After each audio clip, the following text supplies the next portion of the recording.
The following program is intended for educational, informational, and documentary purposes.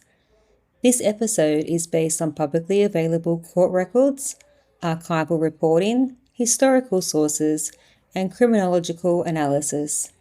Some scenes, presentation elements, and narrative sequencing have been reconstructed for clarity and continuity.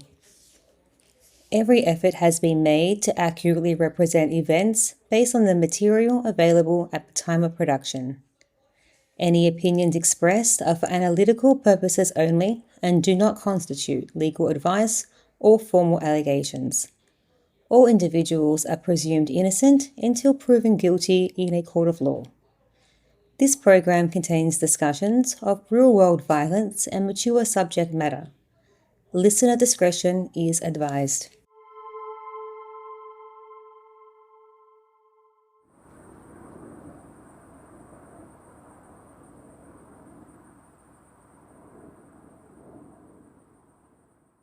September 1934, Southern New South Wales. The road between Sydney and Melbourne was quieter then. Long stretches of dust, sparse farms, dry paddocks that seemed to stretch endlessly beneath the Australian sun. Nearby Albury, a local man named Tom Griffin walked alongside a roadside culvert near the Hume Highway. At first he thought someone had dumped rubbish into a drain. A bundle, wrapped in a sackcloth, partially hidden beneath weeds and dirt. But as he moved closer, he realised he was staring at a human body. The victim was a young woman, partially burned, her face badly damaged, still wearing bright yellow silk pyjamas, embroidered with a dragon motif. But the murder itself was only the beginning, because what happened after her death would become one of the strangest chapters in Australian criminal history. For nearly 10 years, police preserved her corpse in a tank of formalin, and thousands of ordinary Australians lined up to stare at her body. Tonight, we enter one of Australia's darkest unsolved mysteries, the story of the woman in the glass tank. The Pyjama Girl mystery.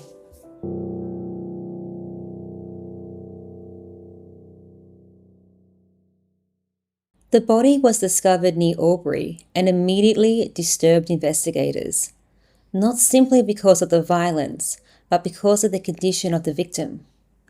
The woman had been shot in the neck. There were signs of blunt force trauma to the head, and after death, someone attempted to burn the body. The fire had only partially succeeded. Her face was heavily damaged, but portions of her body remained remarkably preserved. Police believe the killer had attempted to destroy her identity, and even in 1934, detectives understood something fundamental about homicide. It is far easier to kill someone than to erase who they were.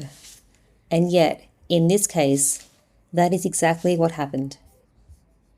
No handbag, no identification, no witnesses. No missing person immediately matched the victim. Only the pyjamas remained distinctive.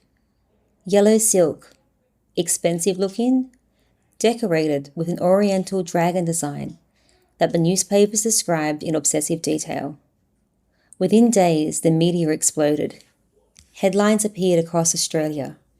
Who is the Pyjama Girl? Beauty found dead by roadside. Sydney woman feared murdered. The public became fascinated almost immediately, and criminologists today would recognise something uncomfortable in that fascination. Young female victims often become media symbols. Their individuality disappears. Instead, the public creates an image, a mystery, a character, and in this case, the unknown woman stopped being a human being in the public imagination. She became the Pyjama Girl. Police released descriptions nationwide. The woman was believed to be in her 20s, European appearance, slim build, brown hair. The pyjamas became central to the investigation. Investigators hoped someone might recognize them. Department stores were contacted, manufacturers questioned, sales records examined. But the Great Depression complicated everything. Australia in the 1930s was economically unstable. People moved constantly searching for work. Record keeping was poor. Women disappeared from boarding houses, hotels, and domestic service jobs with alarming regularity. Many families never formally reported relatives missing at all, and because of that, detectives faced a terrifying possibility. Maybe nobody was looking for her. As weeks passed, the investigation stalled, and the stranger the case became, the more obsessed the public grew. Hundreds of people contacted police claiming they recognized the victim. Each lead collapsed. Some believed she was a missing waitress from Melbourne. Others insisted she was a Sydney nightclub singer. One caller claimed she was connected to organised crime.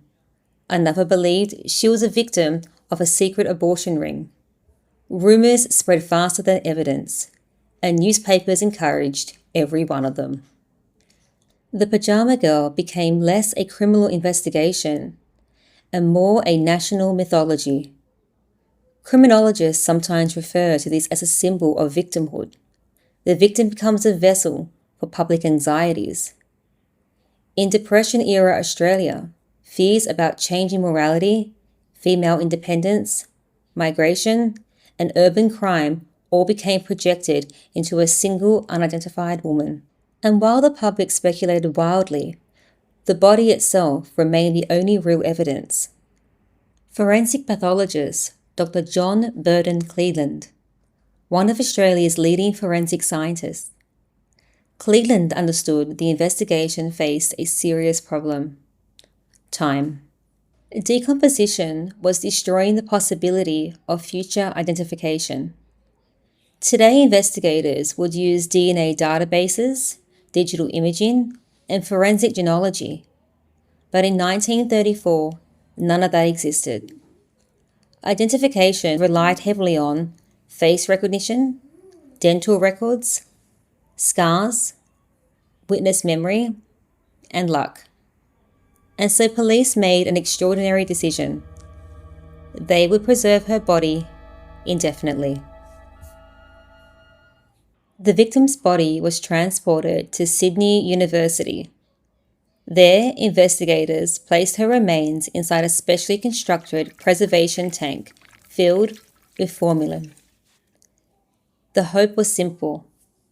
If enough time passes, somebody would eventually recognize her. But what happened next crossed into something almost surreal. Over the years, the preserved body became known publicly. People travelled specifically to see her. Thousands viewed her corpse. Some entered out of genuine grief or curiosity. Others treated it like a morbid attraction. Visitors reportedly fainted. Some claimed the body looked lifelike. Others insisted they suddenly recognized her before later retracting their statements. And then came the psychics. Letters flooded police stations from self-proclaimed mediums. One woman claimed the victim appeared in her dreams. Another said the killer lived near water. None of these leads led anywhere. But this blending of entertainment, fear, and public spectacle transformed the Pyjama Girl into something larger than the investigation itself. The ethics remain deeply disturbing even today. Modern criminologists often criticize how unidentified female victims become consumed by public fascination. The victim's suffering becomes secondary to the mystery. And nowhere is that clearer than here. A murdered woman preserved in chemicals, while strangers lined up to stare at her body for nearly a decade. Meanwhile, the killer remained free. By 1944, the case had become an embarrassment for the New South Wales Police Department. 10 years, no arrests, no confirmed identity. Public confidence was fading. So investigators reopened old files with renewed urgency, and one missing woman began to stand out. Her name was Linda Agostini, an English-born woman living in Sydney who had vanished years earlier. Detectives compared witness statements, dental records, physical descriptions, and slowly investigators convinced themselves the Pyjama Girl was Linda. Attention quickly turned toward her husband, Antonio Agostini. An Italian migrant worker, police brought him in for questioning. What exactly happened inside the interrogation room remains unclear. No records existed, no transcripts survived in full, but eventually, Antonio confessed. According to the police, he admitted that during a violent domestic argument, he accidentally shot Linda. Panicking, he transported the body hundreds of kilometers to the Albury region before attempting to burn it. The confession shocked the country. At last, the mystery appeared solved. But even at the time, parts of the story did not fully make sense. There were inconsistencies, timeline problems, questions about identification, and some investigators privately doubted whether Antonio's confession matched the forensic evidence at all. But after 10 years, police desperately needed closure, and the public desperately wanted answers. Next time, the confession goes to trial, but decades later, modern forensic experts would reopen the case and uncover evidence suggesting police may have solved the wrong murder entirely. If the Pyjama Girl was Linda, then who was the woman in the glass tank?